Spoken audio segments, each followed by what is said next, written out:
네, 한 주간 잘 지내셨습니까? 네, 안녕하세요. 이제 우리는 이제 또 한 단계를 또 넘어서 이제 우리가 그동안 무엇을 믿는가에 대해서 공부를 했었고, 그리고 우리가 믿는 하느님께서 우리에게 은총을 많이 주시는데 우리 은총을 어떻게 받을까에 대해서 얘기를 했고, 이렇게 하느님의 자녀로 새로 태어나서 이제 우리가 어떻게 살아갈 것인가에 대해서 공부를 시작하게 됩니다. 오늘 20일과 새로운 삶의 규범들 이렇게 나가는 날인데요. 오늘 이 시간도 주님께서 우리와 함께 해주시도록 시작 기도로 시작하도록 하겠습니다. 성부와 성자와 성령의 이름으로 아멘.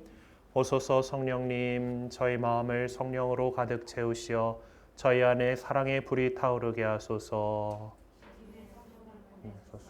저희가 새로워지리이다. 또한 온 누리가 새롭게 되리이다. 기도합시다. 하느님, 성령의 빛으로 저희 마음을 이끄시어 바르게 생각하고 언제나 성령의 위로를 받아 누리게 하소서. 우리 주 그리스도를 통하여 비나이다. 아멘. 성부와 성자와 성령의 이름으로 아멘. 네, 교리책을 보면은 우리 지금 요 페이지 전에 이제 정화와 조명의 기간이라고 제 3편이라고 되어 있습니다. 예비 신자 교리를 우리 명동대성당은 한 달에 한 번씩 출발을 하고 이제 그 스케줄에 따라서 진행을 하고 있는데요. 교회의 오랜 전통은 성인 입교 예식은 부활 밤미사, 파스카 성야미사에 하는 것이 교회의 오랜 전통이에요.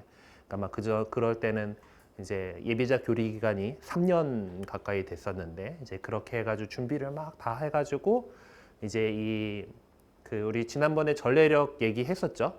지금 이제 우리가 성탄 시기를 마치고 연중 시기를 지나고 있고 조금 더 지나가면은 제수일로부터 시작하는 사순 시기를 지내게 되는데 이 사순 시기가 이제 어떤 그 예수님의 순환과 이제 죽음을 생각하면서 우리를 위해서 그렇게 피 흘려서 당신을 바치신 주님께 감사드리면서 우리의 잘못에 대해서 뉘우치고 속죄하는 그런 시기가 사순 시기입니다. 그리고 이 시기에 예비 신자 교리를 받아 오셨던 분들의 이 정화와 조명의 시간이라고 불리는 시기를 이렇게 갖게 되고 이제 세례 받을 준비를 잘 할 수 있도록 어떤 영성 수련에 좀 더 힘을 쓰는 그런 시간입니다.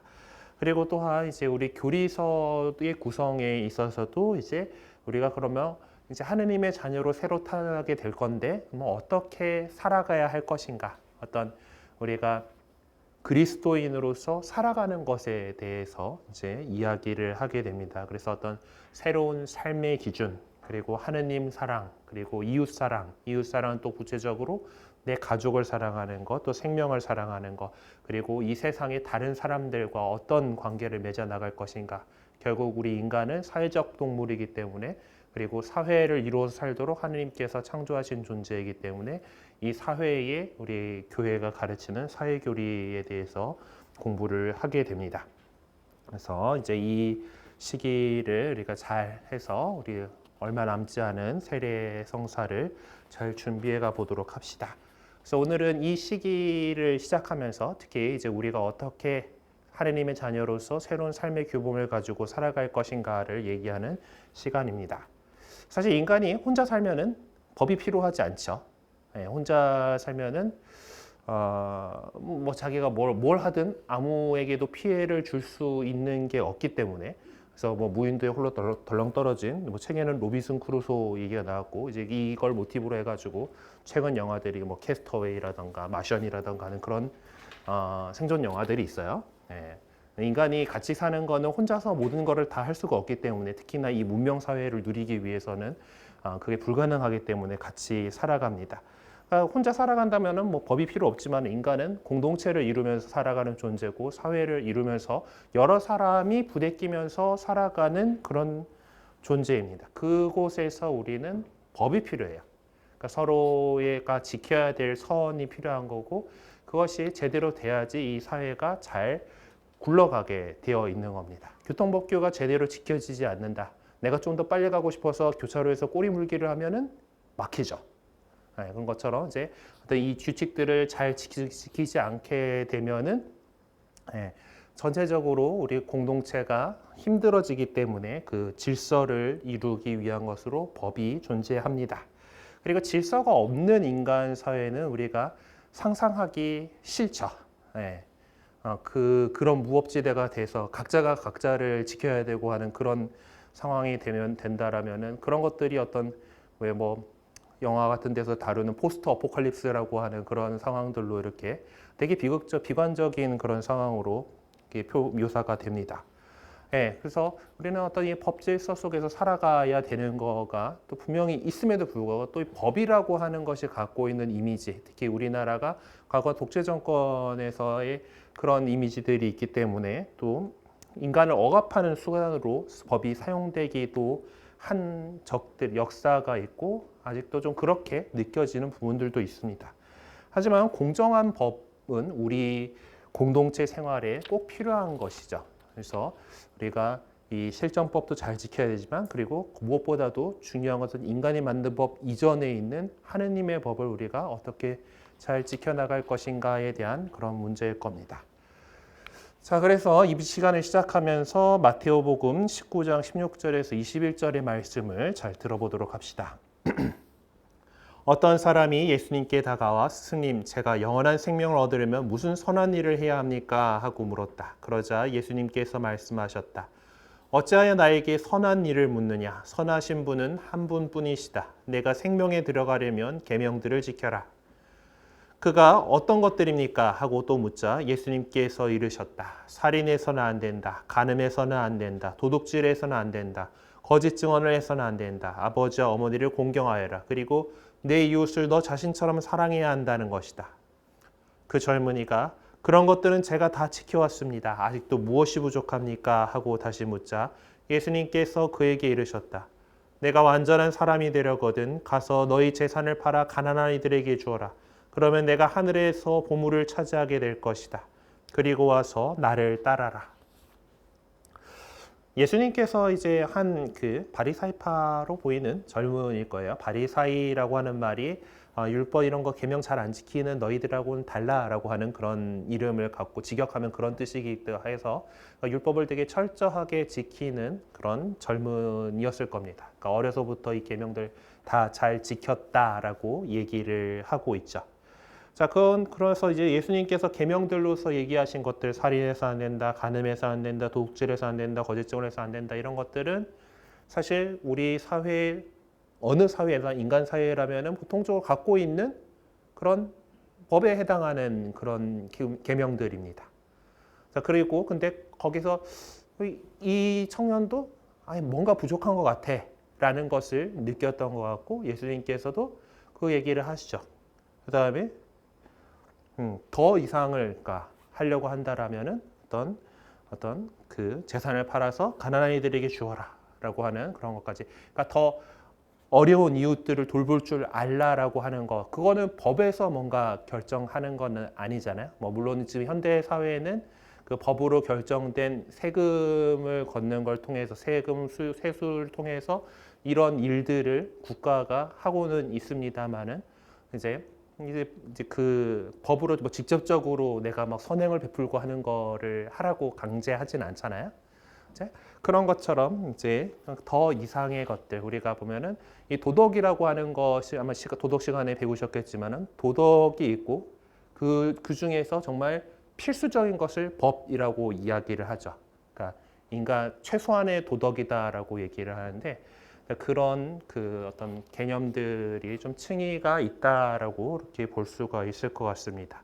그리고 우리가 그리스도인이고 예수 그리스도를 따르려고 하는 사람들이라면은 그냥 법을 잘 지키는 것 정도에서 머무를 것이 아니어야겠죠. 우리가 더 이상의 가치를 추구하고 살아간다면 이 세상이 하느님의 나라가 되기를 바라고 그렇게 하느님의 뜻이 이루어지는 것을 바라는 사람으로서 해야 할 일들을 한번 좀 생각을 해보도록 합시다.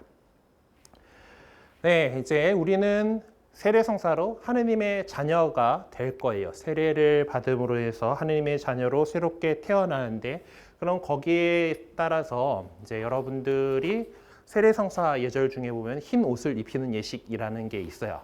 아마 여러분들 자매님들은 이제 미사뽀를 씌워주고 형제님들은 흰천을 둘러주는지 아니면 미사뽀를 잠깐 둘러주는지 모르지만은 이거는 그러니까 그 조금 이제 예전에는 전에 세례성사할 때 우리 그 원래 세례의 진짜 찐 그거는 강물에 들어가지고 물에 푹 담그는 거라고 했잖아요. 근데 그게 이제 뭐 박해 시대에 어렵고 그러니까 물을 붓는 걸로 이렇게 됐고 우리나라 같은 경우는 세례를 할 그런 탕 시설이 없기 때문에 이제 그 보통 이제 물을 붓는 예식으로 여러분들이 세례를 할 겁니다. 그래서 옛날에 이제 물에 풍덩하고 들어갔으면은 옷 갈아입어야 되죠. 옷을 갈아입어야 되고 그러면서 세례성사로 새로 태어났다라는 것을 드러내는 어떤 품위의 상징으로서 흰 옷을 입혔어요. 예. 요즘도 그래서 천연성체하는 어린이들 보면은 본당에 천연성체복 해가지고 복서복 비슷한 거가 있는 경우들은 뭐 그런데 아닌 경우는 되게 우리 특히 여자애들 같은 경우 흰 드레스 입으라고 그러거든요. 하얀 옷. 그리고 남자애들 적어도 흰 셔츠로 보통 그렇게 많이들 하게 되는데 그러니까 하느님의 자녀로 새로 태어났다라고 하는 것을 그 드러내는 그런 표지로서 하얗게 흰 옷을 입었다. 그리고 또 성경 여러분들이 읽어 나가시다 보면은 묵시록에 보면은 이제 어린 양의 피로 자기 옷을 깨끗이 빤 이들이 흰고 긴 두루마기를 입고 있는 거죠. 두루마리는 스크롤로 두루마기를 입고 있는 그런 모습들이 나오게 됩니다. 이제 그런 데서 우리가 새로운 신분에 걸맞는 그런 삶을 살아가야 되죠. 우리에게 주어진 이 깨끗함을 잘 유지하기 위해서 노력해야 합니다. 그래서 예수님께서는 하나님 나라에 대한 기쁜 소식을 선포하시면서 우리가 참 행복을 누리고 살려면은 먼저 회개해야 한다라고 가르치셨어요. 그래서 우리 그리스도인의 삶을 흔히 회개의 삶이라고 합니다.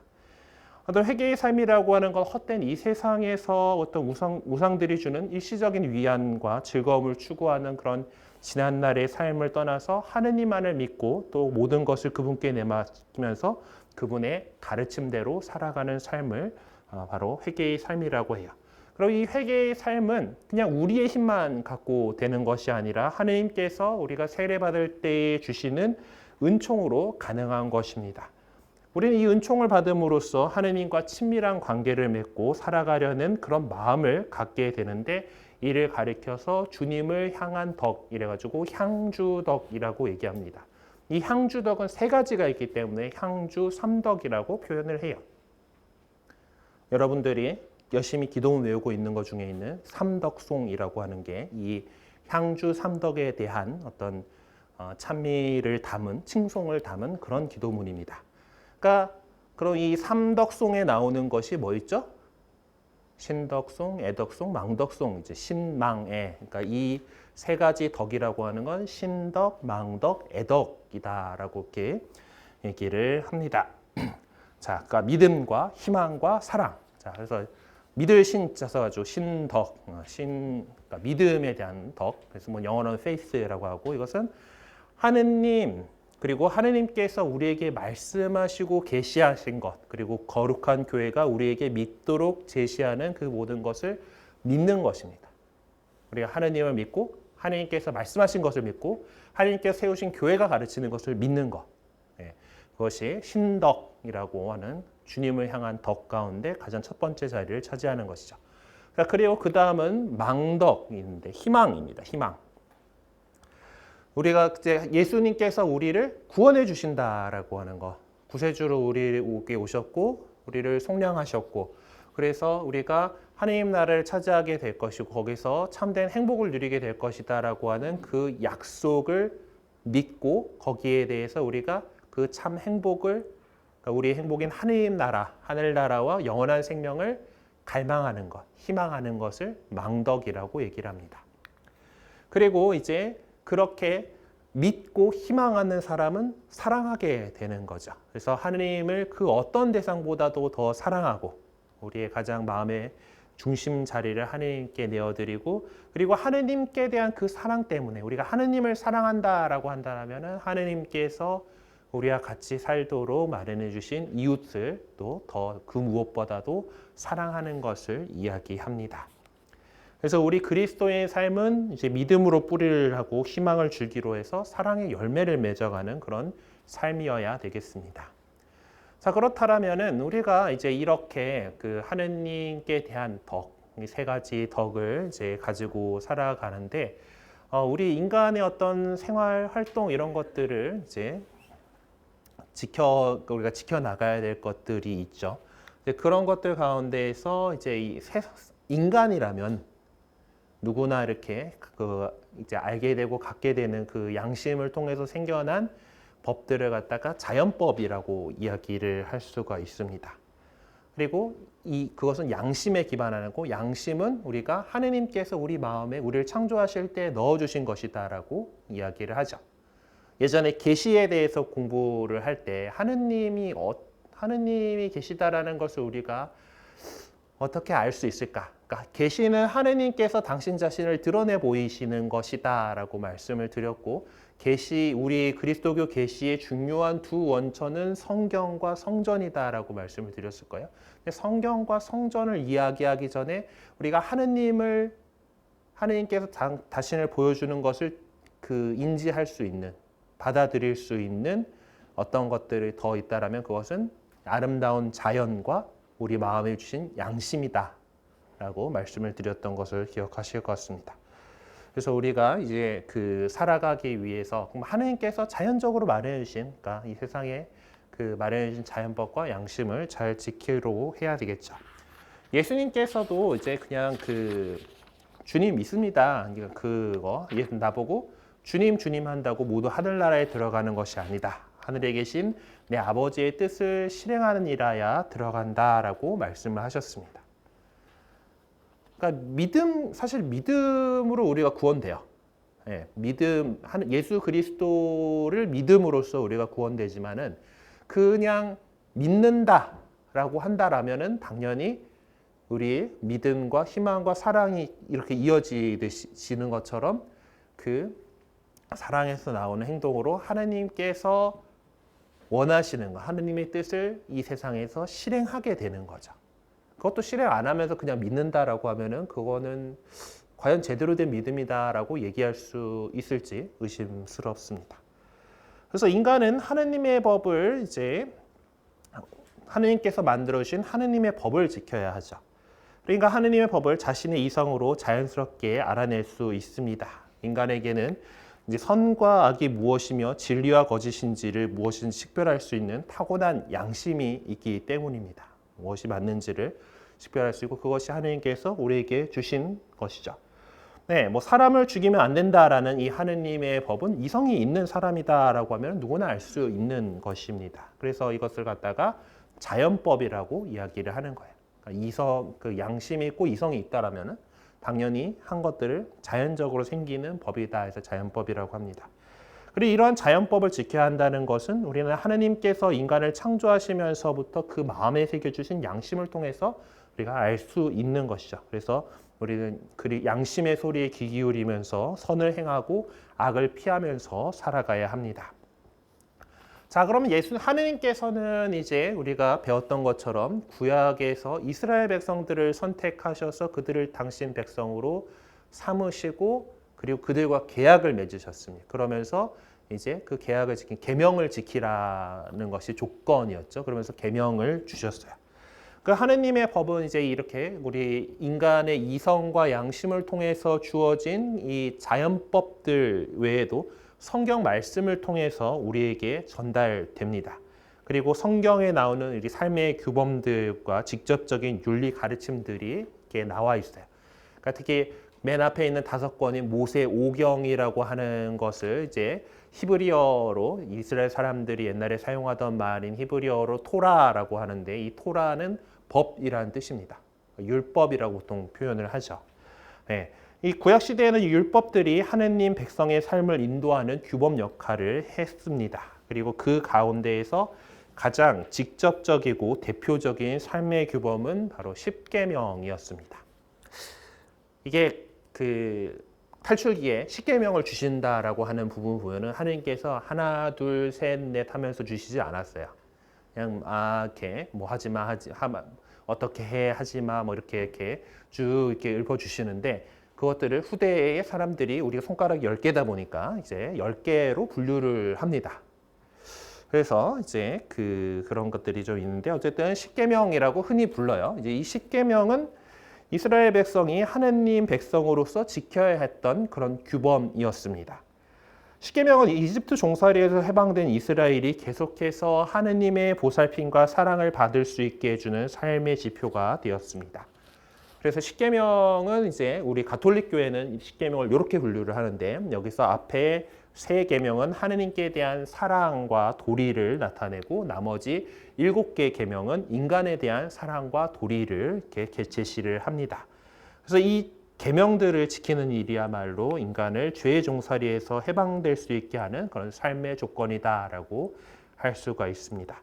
그래서 이 십계명은 하느님의 법으로서 인간이 깨쳐야 하는 보편적인 진리이기 때문에 시대를 초월해서 누구나 반드시 지켜야 할 의무인 것이죠. 그래서 또 그리고 그리스도께서 당신의 성령과 은총으로 이 십계명을 지킬 수 있도록 우리에게 은총을 주시기 때문에 그것들을 우리가 지킬 수 있습니다. 근데 뭐 종종 우리가 잘못하고서 고해성사 하러 또 가야 돼요. 우리 인간이 부족하기 때문에 완벽하게 지키면서 이렇게 잘 못 살기는 하지만은 그것조차도 이제 우리의 부족함을 인정하고 하나님 앞에 회개를 해야 되는 거죠. 그리고 이걸 잘 지키려고 노력해야 합니다. 그리고 이 십계명은 또 각각 또 다른 계명들 그리고 십계명 전체하고 되게 밀접하게 연결되기 때문에 사실 이 한 계명을 어긴다라고 하는 것은 모든 계명을 어기는 것이다라고 이렇게 하고 이야기할 수가 있습니다. 이것들이 가톨릭 교회 교리서 2069항에 이런 것들이 나와 있는데 어쨌든 이제 새로운 하느님 백성인 교회는 이를 실천하기 쉽도록 정리를 10가지로 했어요. 그러니까 교회가 이렇게 정리했다라고 하는 것에서 여러분들 가운데에서 개신교 전통에서 넘어오신 분들은 십계명이 조금 다른데라고 하는 것을 느끼시는 분들도 있을 겁니다. 분류 방법이 약간 달라요. 그러니까 개신교식의 분류에서는 하느님과 관련된 한 분이신 하느님을 hun송하는 1계명을 거기 하나 더 늘립니다. 우상 숭배를 하지 마라. 그리고 마지막에 9번, 10번이 합쳐져 가지고 남의 재물을 탐하지 말라로 그렇게 분류가 돼요. 그런데 이제 가톨릭 교회의 그 계명은 그 우상 숭배 그거는 그냥 한 분이신 하느님을 hun송하라는 1계명에 그냥 들어가는 거다라고 보는 거죠. 그리고 이제 또 개신교에서 조금 더 거기서도 완전히 이단이라 보는지 어쩐지 모르는데 안식일계 교회가 있어요. 이 구약 성경에는 주일이 아니라 안식일을 거룩하게 지내라고 돼 있거든. 근데 왜 주일을 거룩하게 지내냐 하면서 이제 안식일을 거룩하게 지내야 한다면서 자기네들은 안식일 날, 그러니까 토요일 날 모이는 그런 교파들이 있습니다. 그래서 안식일계 교회라고 얘기를 하고, 제7 안식일 재림교회라든가 영어 공부로 유명한 SDA라고 하는 데가 거기에요. 아니면 안상홍 증인의 하나님의 교회라든가 하는 그런 데들이 이제 안식일을 지킨다라고 이렇게 자기네들은 성경 말씀을 그대로 지킨다라고 이렇게 그렇게 강조를 하고 있는데, 어쨌든 이거는 우리가 왜 이제 우리 그리스도 교회는 안식일이 아니라 주간 첫날인 주일을 지키느냐? 왜 그러죠? 예수님께서 부활하신 날이거든. 우리에게 가장 중요한 예수 그리스도께서 부활하심으로써 죽음을 이기고 승리하신 그날을 기억하는 그 부활을 기념하는 날이 주일이기 때문에 우리 그리스도인들은 주일을 거룩하게 지냅니다. 그러니까 예전 이스라엘 백성들하고 하느님께서 맺으신 옛 계약에서는 그것이 안식일이라고 주간 마지막 날을 거룩하게 지내는 날로서 정하셨고, 그래서 지금도 유다교는 안식일을 지키죠. 이스라엘 성지순례를 가시면은 안식일 날에 쉽니다. 유대인들은 다 쉬어요. 그래서 다른 유대교도가 아닌 사람들이 토요일 날 일을 해야지 뭔가가 돌아가요. 그러니까 호텔에서 일하시는 분들 되게 아랍 계열들이 많습니다. 어쨌든 그래요. 하여튼 주일을 거룩하게 지내라. 원래 저 계명에 따져 보면은 그들의 땅에 사는 이방인들도 지켜야 된다고 그렇게 강조를 했음에도 불구하고 뭐 지금 뭐 그렇게까지 지켜지지는 못하는 거죠. 어쨌든 교회는 이제 예수 그리스도의 부활을 기념하는 주일을 거룩하게 지냅니다. 그래서 이 10계명은 이제 여러분들이 잘 기억하시고 그리고 이것들을 우리가 어겼을 때, 이걸 대놓고 어기는 상황을 대죄다라고 말씀을 드렸었죠. 고해성사에 대해서 공부를 할 때 이렇게 그 잘못하는 경우가 생기지 않도록 잘 기억하고 그리고 스스로를 또 내가 어떻게 했는지 성찰할 때 우리 고해성사하는 과정 중에서 제일 먼저 해야 될 게 성찰이라 그랬죠. 자신의 삶을 돌아보는 그 작업을 할 때 그 기준으로서 사용되는 것이 바로 이 10계명입니다. 그리고 우리가 다음 주부터 구체적으로 배워나가야 될 그 계명들의 세부적인 모든 것들, 특히 우리 가톨릭 사회교리의 기본 근거가 되는 것이 바로 이 10계명에서 출발을 합니다. 그래서 우리 그 교회가 이렇게 10가지로 이렇게 정리를 해가지고 갖고 있다. 그리고 이 세부적인 것들은 우리가 다음 시간부터 좀 더 자세하게 알아보도록 하겠습니다. 자, 그러면은 우리 구약 성경이 구약, 옛법이 있고 이제 신약, 새로운 약속이 있어요. 그러니까 예수 그리스도께서 오심으로써 우리와 새로운 계약을 맺으시고 이 율법을 그리스도의 법으로 새롭게 해주셨습니다. 예수님께서는 하느님의 새로운 백성이 지켜야 할 법으로 구약의 법을 완성하신 새 법을 주셨어요. 신약의 법을 주셨습니다. 예수님께서는 그러니까 율법학자들하고 복음서 보면은 되게 투닥투닥하는 것들이 많기 때문에 이제 막 사람들이 이제 율법이나 예언서를 폐지하러 온 줄로 생각을 했던 것 같아요. 그래서 예수님께서 내가 율법이나 예언서를 폐지하러 온 줄로 생각하지 마라. 폐지하러 온 것이 아니라 오히려 완성하러 왔다라고 하고 말씀하십니다. 그래서 보면은 뭐 너희는 이렇게 들었다. 그러나 나는 이렇게 말한다라면서 사실 그냥 구약의 어떤 율법 규정들보다 오히려 더 엄격한 그런 행동 지침을 주셨죠. 그러니까 그래서 메시아의 법이라고 표현을 합니다. 근데 이제 그러면서도 오히려 정말 이 율법 계명의 핵심이 뭐냐라는 것을 우리에게 분명하게 말씀을 해주셨는데 그것은 하느님과 이웃을 사랑하고 당신께서 우리를 사랑하신 것처럼 우리도 서로 사랑해야 한다. 그래서 마태복음에 보면은 신명기 표현을 따라서 내 마음을 다하고 내 목숨을 다하고 내 정신을 다하여 주 너희 하느님을 사랑해야 한다. 그리고 내 이웃을 너 자신처럼 사랑해야 한다. 라고 하는 이 온 율법과 예언서의 계명이 이 두 계명에 달려 있다라고 이 계명들을 이렇게 종합을 해주시고 그리고 예수님의 어떤 새로운 계명, 그러니까 하느님 사랑, 이웃 사랑이라고 하는 이 계명의 핵심은 사실 율법학자들도 알고 있었던 거예요. 복음서에 보면은 이제 이 예수님께서 이렇게 써머리를 해주시는 경우도 있지만은 너 어떻게 배웠느냐라고 했을 때 그 율법학자가 오히려 이 얘기를 하는 경우들도 있습니다. 그러니까 그걸 보건대 이미 율법학자들도 십계명의 어떤 핵심, 하느님께서 주신 계명의 핵심은 하느님 사랑과 이웃 사랑이다라고 하는 것을 알고 있었어요. 거기에서 예수님께서 더 이렇게 우리에게 주신 새로운 계명이라고 하는 것은 바로 내가 너희를 사랑한 것처럼 너희도 서로 사랑하여라라고 하는 계명이에요. 생각 좀 해보면 되게 엄청난 겁니다. 예수님께서는 당신 몸을 친구들을 위하여 자신을 바친 것보다 더 큰 사랑 없다라고 하시면서 정말 그렇게 하셨어요. 당신 목숨을 바쳐서까지 우리를 사랑하셨습니다. 그런 큰 사랑으로 예수님의 그 사랑으로 우리도 서로 사랑해야 한다라고 말씀을 하신 거예요.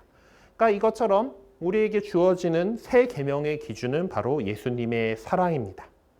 예수님께서는 하느님이시죠. 하느님과 같은 분이시지만 그 사실을 당연한 것으로 여기지 않으시고 오히려 종의 모습을 취하셨으며 하느님 아버지의 뜻을 받들여서 십자가에 달리시면서까지 우리를 달려 돌아가시면서까지 우리를 사랑하셨습니다. 이는 하느님을 사랑하는 사람은 인간을 사랑하지 않을 수 없으며 또 인간을 사랑하는 것은 곧 하느님을 사랑하는 것이다라고 하는 그 사실을 당신의 삶으로써 직접 가르쳐 주신 것이다라고 할 수가 있습니다. 그리고 이 새로운 법의 정신은 8가지 참 행복에 대한 예수님의 가르침에 잘 나타나 있습니다.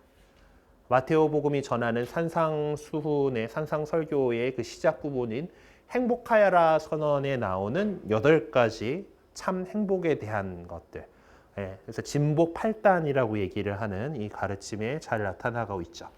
그리고 이 참 행복이라고 하는 것은 어떤 우리 인간적인 그 가치를 뛰어넘는 것으로서 우리가 하느님 백성이 된 다음에는 어떤 행복과 불행, 기쁨과 슬픔, 성공과 실패의 동기를 어떤 세상의 기준과는 다르게 가져가야 한다라는 것을 분명하게 말해줍니다. 제일 첫 번째 나오는 것이 이제 행복하여라 마음이 가난한 사람들 하늘나라가 그들의 것이다. 그래서 사실 루카복음에서는 마음이 또 빠져요. 행복하여라 가난한 사람들 하늘나라 그들의 것이다라고 이렇게 선을 하시는데, 그처럼 사실 세상의 기준에서 보면은 가난한 것은 가난하면서도 행복할 수도 있긴 하겠지만은 우리가 좀 뭔가 바라는 그런 거는 또 아니잖아요. 일부러 가난을 하려고 하는 사람들은 잘 없잖아요, 그렇죠? 하지만은 그리스도인으로서 이제 그 하느님을 사랑하고 정말 이 가치에 투신한 사람은 일부러 자발적으로 이 가난을 살아가려고 하는 사람들도 있습니다. 네.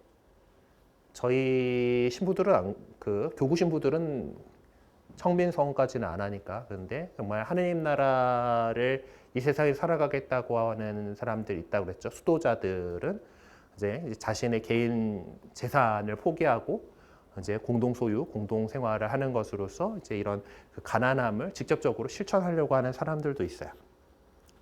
또 이제 그러면은 그렇다는 거는 우리가 어떤 행복에 대한 가치, 기준 이런 것들이 그 전에 어떤 여느 세상의 사람들과는 다르다라는, 그리스도인으로서 우리가 가져가야 할 가치가 다르다라는 것. 그래서 이 삶의 참된 기준은 그냥 우리 인간의 어떤 그런 것이 아니라 하느님이시며 인간이시며 하느님이신 예수 그리스도다.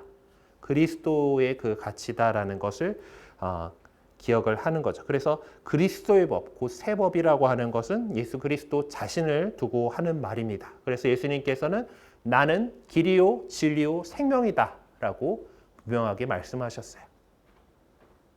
그러니까 하느님께로 나아가는 길이고 그리고 그 안에서 발견하는 진리이고 우리가 참 생명을 얻을 수 있는 그 생명이다라고 하는 것을 가르칩니다. 그래서 우리가 그리스도인으로 산다라는 것은 예수 그리스도 안에서 끊임없이 성장해 나가는 것이죠. 그리고 그리스도의 법을 살아가는 사람만이 그리스도 안에서 끊임없이 성장할 수 있습니다. 자, 그리고 이 그리스도께서는 우리에게 성령을 보내주셨고 우리 안에서 성령께서 살아가고 계시죠. 그래서 그리스도의 법은 성령의 법이다라고 할 수가 있습니다. 하나님께서는 당신의 자녀로 새로 태어난 그리스도인들에게 당신 백성으로서 지켜야 할 삶의 규범을 주십니다. 그리고 그리스도의 영이신 성령께서는 우리 안에 머물러 계시면서 우리가 죄에서 벗어나 그리스도와 함께 사랑의 삶을 살아가도록 이끌어 주시고 격려해 주십니다. 나약한 인간이 생활 안에서 그리스도의 법을 실천할 수 있는 것은 성령께서 하나님 사랑을 우리 마음에 부어주셨기 때문이죠. 그래서 따라 그리스도의 법은 성령의 법이기도 합니다. 이 성령 강림을 표현한 이 그림을 제가 좋아하는데 보면은 성령께서 오시고 난 다음에 성령께서 이쪽으로 뭔가 이제 이끌어 나가시는 게 보이죠. 그리고 사도들이 세상을 향해서 이제 복음을 전하러 나가는 그런 역동성이 이렇게 표현이 되어 있습니다. 그래서 성령께서 우리가 이 새로운 법을 잘 지키면서 살아갈 수 있도록 이렇게 이끌어 주십니다. 바오로 사도는 구약의 법을 이야기하면서 문자는 사람을 죽이고 성령은 사람을 살립니다라고 말씀하셨습니다. 그러니까 문자로 쓰인 율법은 무엇을 해야 하고 무엇을 하지 말아야 하는지를 말해줄 뿐이지만은 성령의 힘은 그것을 수행할 수 있는 의지와 능력을 더해 주는 것이죠. 우리는 그래서 어떤 행동을 할 때 우리 안에서 작용하시는 그리스도의 가르침과 성령의 인도에 먼저 귀를 기울여야 합니다. 그래서 지난 시간에 기도에 대해서 얘기할 때 들어보려고 한다라고 하는 거, 귀 기울인다라고 하는 경청하는 자세가 필요하다라는 것이 바로 또 이런 부분들입니다. 그래서 어떤 것들을 내가 판단을 내려야 할 때 예수님께서라면 어떻게 하셨을까? 예수님께서는 어떻게 하셨을까라고 하는 것을 생각을 해보면서 우리 그 안에서 움직여 주시는 그 하나님의 그 성령의 그 이끌어 주심에 귀 기울이고 느껴보려고 이렇게 애써 보셨으면 좋겠습니다. 자, 그리고 이제 우리는 이 지상에 발을 디디고 살아가는 존재이기 때문에 우리가 살아가고 있는 이 대한민국이라고 하는 땅에서 지켜야 될 실정법들도 있고, 그리고 우리 교회에 속해 있는 사람으로서 교회가 정한 교회법을 또 지켜야 합니다. 네. 하느님의 법이 어떤 인간의 삶의 규범으로서 온전하게 기능을 하려면 인간이 만든 법인 그 실정법도 필요합니다. 이 실정법이라고 하는 것은 특별한 시대, 특별한 사회에서 작동하는 효력을 가지는 규범이죠. 대한민국의 법들은 대한민국 안에서 적용이 됩니다. 그렇죠? 우리 법이 정해져 있는 것은 대한민국이라고 하는 이 영토 안에서 정해지는 거고, 아니면 적어도 바깥에 나가 있더라도 대한민국 국민에게 정해지는 것이고, 그리고 그 법이 지금 정해져 있는 상황에 따라서죠. 시대에 따라서 계속 이 법들은 개정이 됩니다. 제가 아마 이 PPT를 만들 때 18년이었던 것 같아요. 18년도 뭐 이제 그 시험 법전, 뭐 소법전 뭐 이런 것들이 지금 그림에 있는데, 하여튼 실정법은 계속 그 사회의 발전과 이런 것들에 따라서 뭔가들을 규정해야 될 필요가 있기 때문에 계속해서 개정이 됩니다. 그래서 그때 그 시대의 그 상황에 맞춰서 만들어지게 되죠. 그렇기 때문에 하도 복잡하니까 law.go.kr 들어가면은 그 법령정보센터라는 게 있습니다. 검색해 보시면은 현행 법령 뭐 이런 것들이 다 나오는 그런 서비스가 제공이 되죠.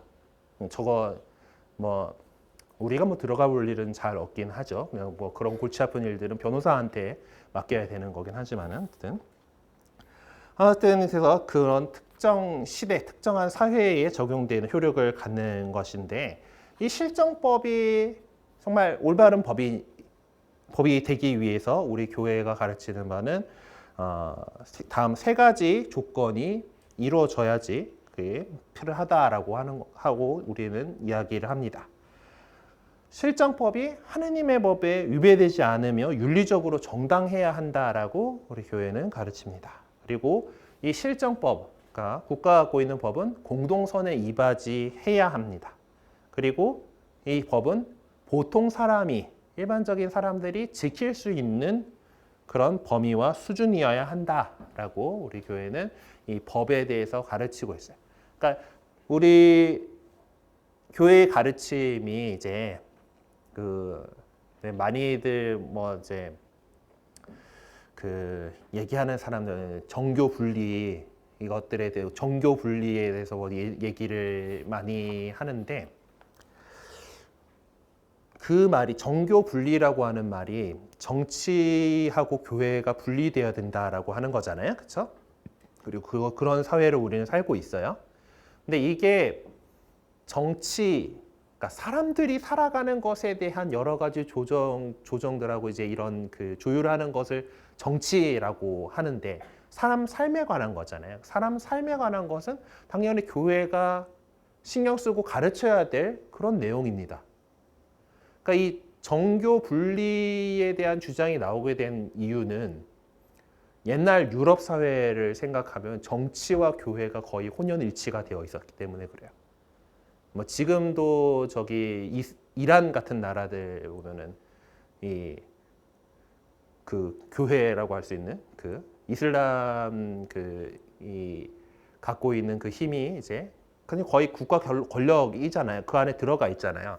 그러니까 그렇게 정치하고 어떤 교회가 유착되어 있던 상태였었기 때문에, 그리고 사실 로마 제국이 멸망하면서 유럽 지역 안에서 로마 제국의 행정력을 떠맡았던 것은 교회였습니다. 우리 교회의 구조, 교구, 본당 이렇게 있는 이 구조가 로마의 그 행정을 이어받게 됐었어요. 그러니까 로마 시대 이후에 생겼던 그 국가들이 아직 근대 국가가 되기 전까지는 이제 그런 것들이 불가능했었기 때문에 이미 있던 교회 조직이 그걸로 사용이 됐었고, 그 과정에서 주교님들은 어두 영주 같은 그런 것이었고 이제 어떤 그런 상황 속에서 정치와 교회가 매우 밀접하게 이렇게 연결되어 있던 것에 대한 반발로 나타났던 어떤 프랑스 대혁명 같은 이후의 근대 사회에서 나타난 것들이 이제 정치하고 교회는 좀 종교는 좀 떼어놓자라고 하는 것이 이제 그래서 나온 것 정교 분리라고 하는 말인데 그것이 교회가 정치에 대한 이야기를 하면 안 된다라는 법이 아니에요. 그러니까 우리 이제 종교의 자유라고 하는 거는 내가 어떤 종교를 믿든지 간에 차별받아서는 안 된다라는 그런 것이고, 그리고 그 종교의 자신이 따른 종교의 가르침에 따라서 이 세상이 좀 그렇게 좋은 세상이 되도록 만들어야 하는 거죠. 우리가 그리스도의 사제직, 예언자직, 왕직, 그래서 왕직에 대해서 얘기하면서 이 세상이 잘 다스려지되 하느님 아버지의 뜻에 따라 다스려지게끔 이렇게 해야 된다라고 하는 것에서 그럼 저희 사제들은 신자들이 그렇게 행동할 수 있도록 이런 가르침, 윤리적인 가르침들을 드리는 것이고 그리고 여러분들이 다스려 나가는 세상 안에서의 부분들 특히 우리 신자 정치인들은 정말 이 정치를 전문적으로 정치를 하시는 분들은 이 세상을 그렇게 만들어 나가려고 노력해야 되는 거고 우리 신자들은 정말 우리가 배운 하느님께로부터 배운 그 법에 따른 그런 정치가 이루어질 수 있을 그런 사람들을 뽑으려고 잘 알아보고 투표를 해야 된다는 거죠. 그런 것이 이제 우리 교회가 이제 세상에 대해서 가르치는 사회교리라고 하는 것들입니다. 그래서 이제 그 법이 정말 이것이 인간이 만든 법이지만은 정당한 법이다. 정당하고 따를 만한 법이다라고 돼야 된다라면은 일단 하느님 법이 위배되지 않아야 되고 윤리적으로 정당해야 되고 그리고 이것이 법이 갖고 있는 목적이 사회의 공동선에 이바지해야 되고 그리고 이 법을 지키기 위해서 어떤 너무나 엄청난 그 노력이 필요하지 않은 보통 사람들이라도 다 이렇게 잘 지킬 수 있는 그런 법이어야 된다라고 이렇게 이야기를 하는 거죠. 이렇게 만들어진 국가법이나 국제법은 누구나 지켜야 할 규범이다라고 우리 교회는 인정하는 것입니다. 그리고 또 교회 역시 또 하나의 사회이기 때문에 교회도 교회가 정한 교회법이 있습니다. 그래서 교회법전이 있고 사실 이 교회법전도 여러 차례 이렇게 손봐지긴 했지만 이 교회법이라고 하는 것이 이제 뭐 로마법 그 다음에 계속해서 유럽의 어떤 법률 그 체계 안에서 갖고 있던 이제 이어지고 있던 그런 법 체계입니다. 그리고 뭐 지금은 이제 현대의 어떤 법 체계들이 더 많이 이게 발전을 하긴 했는데 교회법 역시 상당히 한 내용들을 가지고 있고 그래도 여러분들이 이 교회법 역시 혹시 찾아보고 싶으시면은 우리 가톨릭 굿뉴스 홈페이지에 교회법 부분이 있어요. 그래서 거기서 검색하고 찾아보실 수 있습니다. 혹시 뭐 내가 좀 법률을 전공을 했었고 교회법에 대해서도 더 알고 싶다 하시는 분들은 뭐 교회법 대학원이라는 데도 있어요. 뭐 그거까지는 갈 필요는 없겠지만은 하여튼 이 교회법 안에서도 이제 우리 교회도 하나의 조직체로서 어떤 제도상의 권위와 법적 위계를 갖추고 있고 그래서 이 교회법 안에는 우리 그리스도인들이 지켜야 할 일반적인 규범들 또 성사 생활이나 교회 운영에 관한 규율들을 정해 놓은 것이 있습니다. 그래서 교회법은 하느님의 법인 사랑의 계명에 대한 구체적인 실천 방안을 제시하는 것이고 또 그렇기 때문에 교회에 속하게 되는 우리 모든 그리스도인들은 어떤 존경과 사랑으로서 교회법을 지켜야 할 의무가 생기게 됩니다. 네. 지키기 어려운 것들 아니고요. 저 교회법 안에서도 보면 우리가 여태까지 배웠던 교리 내용들이 좀 더 법조문화되어서 들어 있어요. 그러니까 뭐 이제 뭐 고해성사라던가 뭐 이제 이런 성사들을 뭐 어떤 식으로 어떻게 집전되어야 하고 뭐 어떤 그런 거 제한들이 있고 뭐 이제 뭐 혼인 성사 같은 거에서도 뭐 혼인을 이루기 위해서는 뭐 이제 장애가 되는 요건들 이런 것들이 정해져 있는 것이 교회법전에 이렇게 나와 있는 내용들입니다. 자, 정리를 좀 해봅시다. 우리 하느님의 자녀로 새로 태어나서 그리스도인이 되죠. 그러면 자신의 우리의 새로운 신분, 새로 태어난 사람으로서 하느님의 자녀라고 하는 새로운 신분에 걸맞게 살아가셔야 합니다. 하느님께서는 우리가 하느님 백성으로 지켜야 할 삶의 규범들을 주셨죠. 그것이 자연법, 또 성경의 규범들, 그리고 정당한 실정법들, 그리고 교회법들입니다.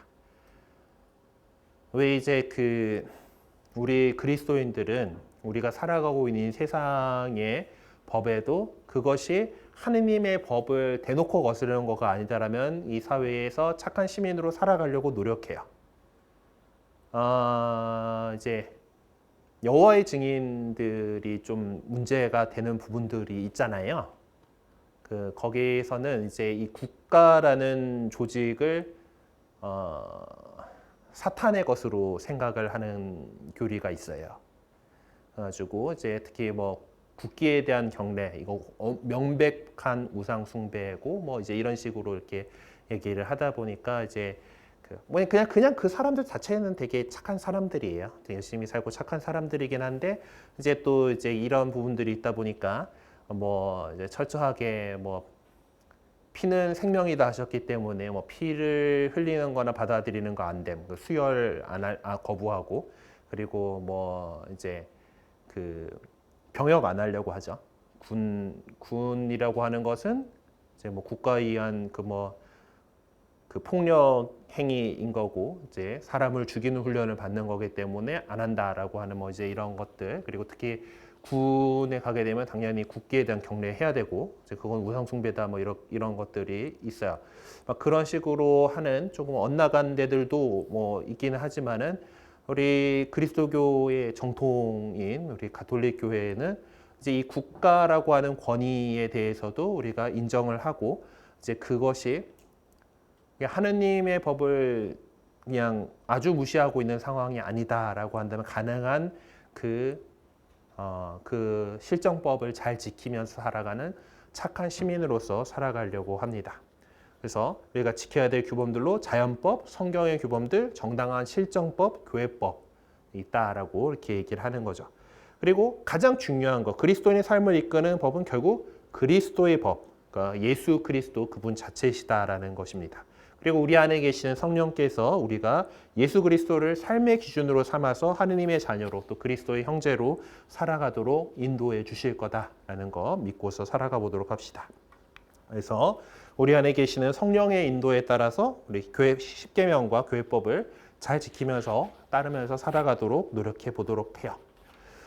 그래서 이제 교회법들이 사실 복잡해요. 아까 이따시만한 책으로 나오고 이게 해석의 문제 때문에 라틴어, 한국어를 꼭 그 페이지를 같이 놓고 보게끔 이렇게 되어 있습니다. 물론 굿뉴스에서 제공되는 거는 한국어 번역된 것만 이렇게 나타나기는 하는데 기본적으로 이제 교회법은 이제 그 라틴어로 되어 있는 조문이 더 우선이고 이제 거기에 대한 해석을 명확하게 해야 된다라는 게 있는데 그래도 우리가 기본적으로 법들 가운데서 딱 기본적으로 알고 가야 되는 것들이 있잖아요.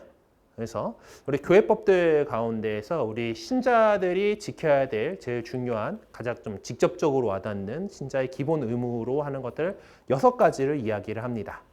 그래서 첫 번째는 아까 십계명에서 주일을 거룩하게 지내라라고 했죠. 주일을 거룩하게 지내는 방법으로서 우리는 주일과 의무축일에 미사에 참여해야 하는 의무가 있습니다. 그래서 여러분이 이제 그 주일을 빠지면은 피치 못할 사정으로 이제 미사에 참여하지 못한다라면은 할 수 있는 것들이 있기는 있어요. 이제 뭐 공소예절, 그러니까 신부님 없는 동네다 그러면은 모여가지고 신자들이 모여서 공소예절이라는 걸 하면서 이제 신자 이 성찬에 참여하는 것을 이렇게 하기도 하고 그것도 영 안 된다 그러면은 뭐 묵주기도라든가 뭐 공소예절이 이제 안 된다라면은 매일매일 사책가 등 보고 그날의 독서 복음 말씀을 읽고 묵상한다라던가 묵주기도를 오단한다던가 아니면 선행을 한다던가라는 식으로 주일을 거룩하게 지내실 수는 있는데 이 피치 못할 사정을 확대 해석해서는 안 된다라는 거 중요합니다. 어쨌든 그래서 기본적으로는 우리가 주일에는 미사에 참여해서 영성제를 하실 수 있도록 그렇게 해주시고 그리고 의무 대축일들이 있죠. 주일 아니어도 꼭 참여해야 되는 날, 좀 최근에 지나간 성탄, 그리고 그 전에 또 그 다음에 지나간 천주의 성모마리아 대축일 1월 1일, 그리고 이제 곧 오게 될 부활절. 부활절은 주일이니까 뭐 상관없어요. 그리고 성모승천 대축일. 이렇게 네 가지는 한국 천주교회가 정한 의무 대축일입니다. 유럽 같이 이제 그 그리스도교가 일반화되어 있는 나라들은 우리 교회력에 나오는 대축일들이 대축일이면 그냥 휴일이에요, 거의.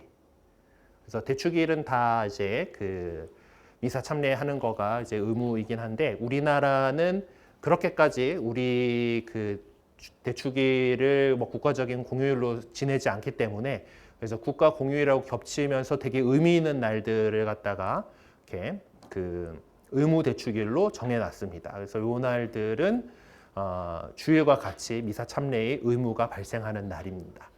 자, 그리고 두 번째로 암만 나일론 신자다 하더라도 1년에 적어도 한 번 고해성사를 받으세요가 있어요.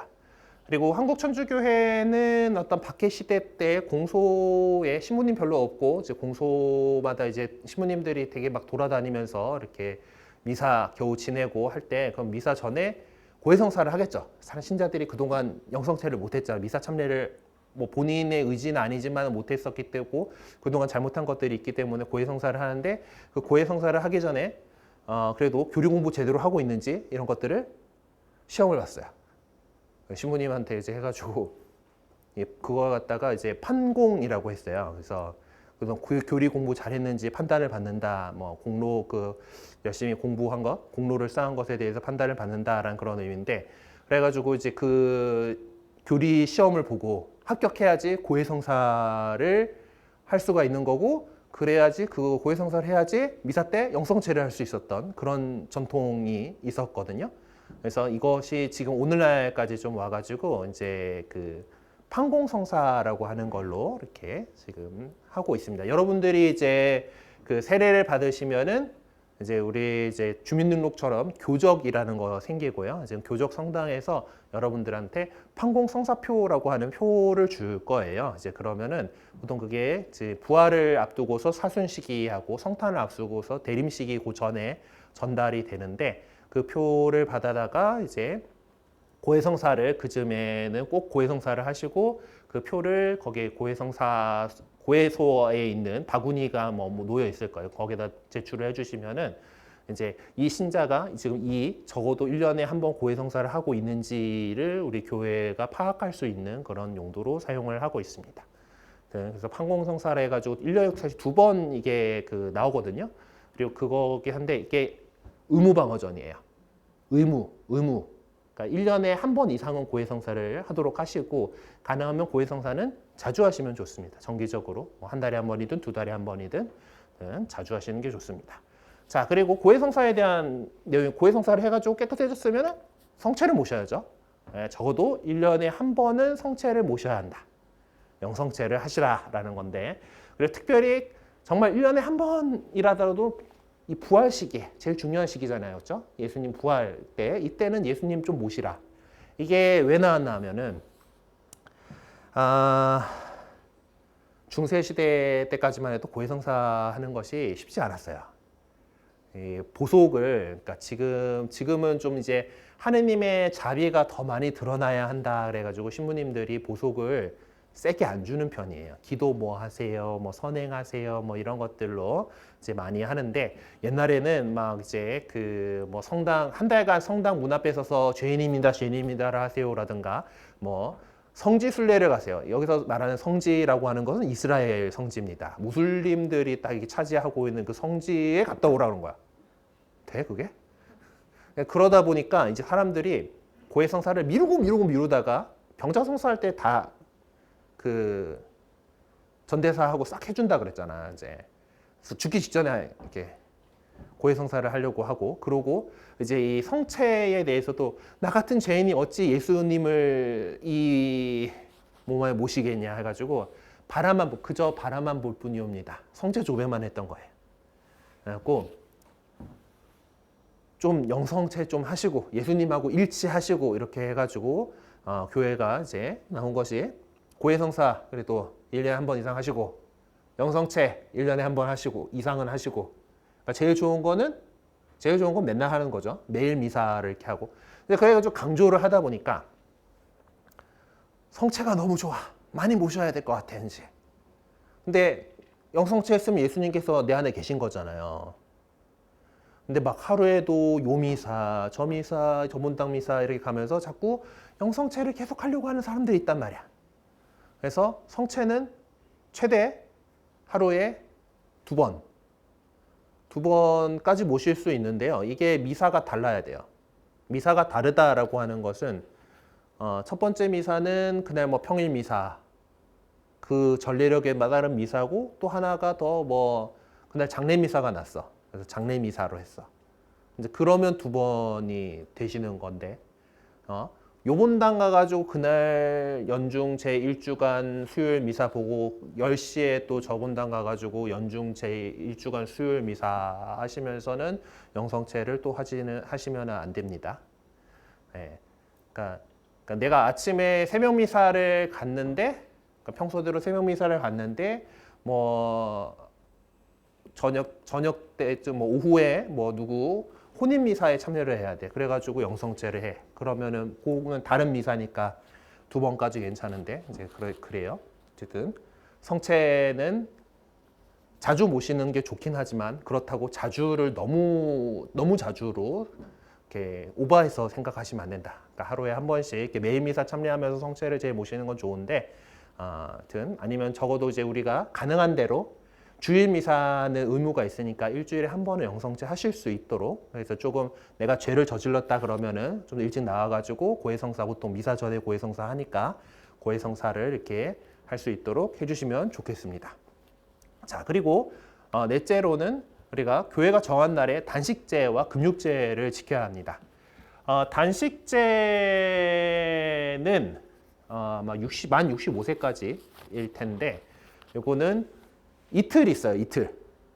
사순시기 시작하는 제 수요일 날하고, 그리고 사순시기의 그 성주간 안에 예수님께서 돌아가신 것을 기념하는 성금요일 날, 요 두 날은 우리가 이제 정말 속죄하는 마음으로 단식을 하는 겁니다. 단식을 한다라고 해가지고 뭐 곡기를 완전히 끊는다는 아니고, 우리가 평소 식사한 양의 한 절반 정도를 식사를 줄입니다.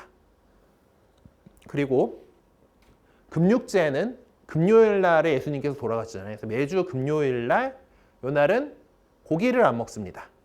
육류 섭취를 안 해요. 그래서 지금 배경에 깔아놓은 식재료들을 보시면 알겠지만 해산물과 야채로 되어 있죠. 금육제는 만 16세부터 이제 평생 지키는 그런 건데, 근데 이제 그 우리가 주 5일제를 하면서 금요일 날 회식을 한다던가 하는 경우들이 있잖아요. 이제 뭐 그래가지고 어쩔 수 없이 팀의 화합을 위해서 우리가 금요일 날 회식을 하는데 고깃집을 간다. 나는 가톨릭 신자니까 고기를 먹지 않겠소 하고 이렇게 가만히 앉아 있으면 또 멀뚱멀뚱 하잖아요, 그것도. 그래서 이제 뭐 그렇게 외식을 해야 되는 경우라던가, 아니면은 내가 뭐 군인이야. 그러면 급식이 나오죠.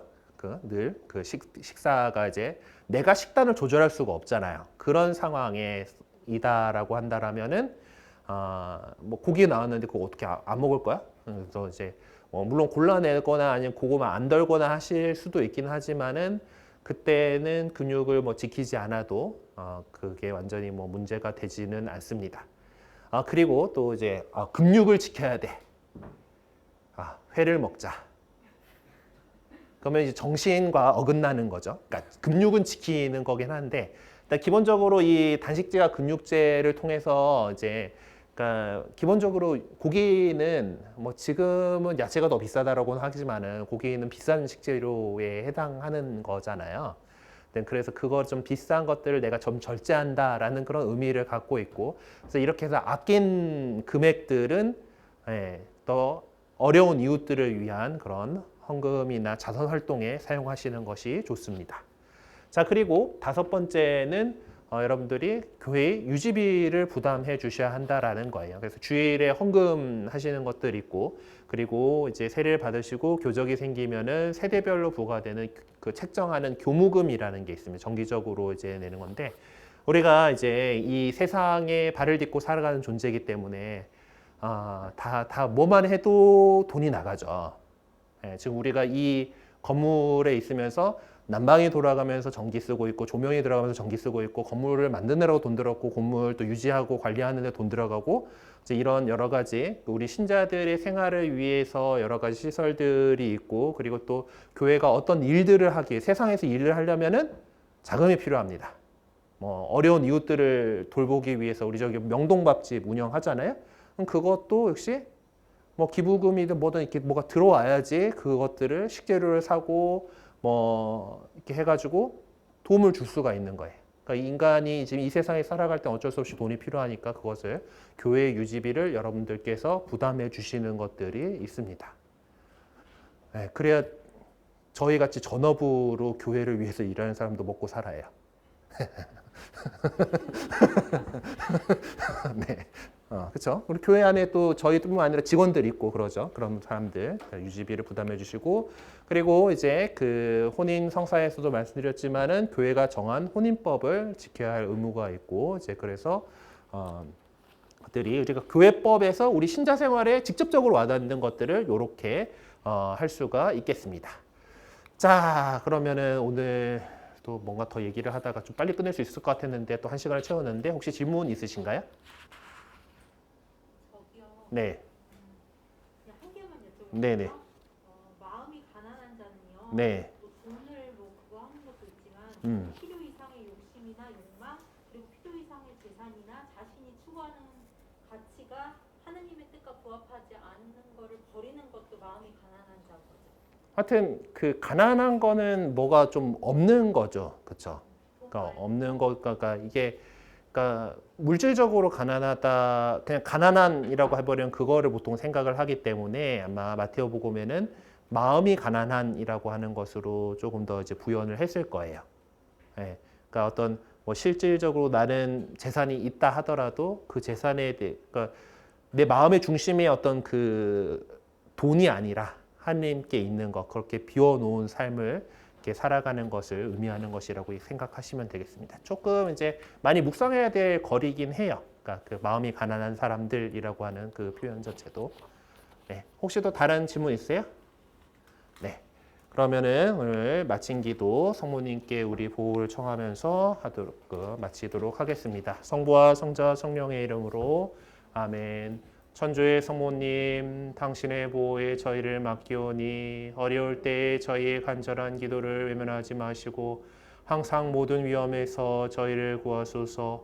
영화롭고 복되신 동정녀시여, 성부와 성자와 성령의 이름으로 아멘. 네, 수고하셨습니다.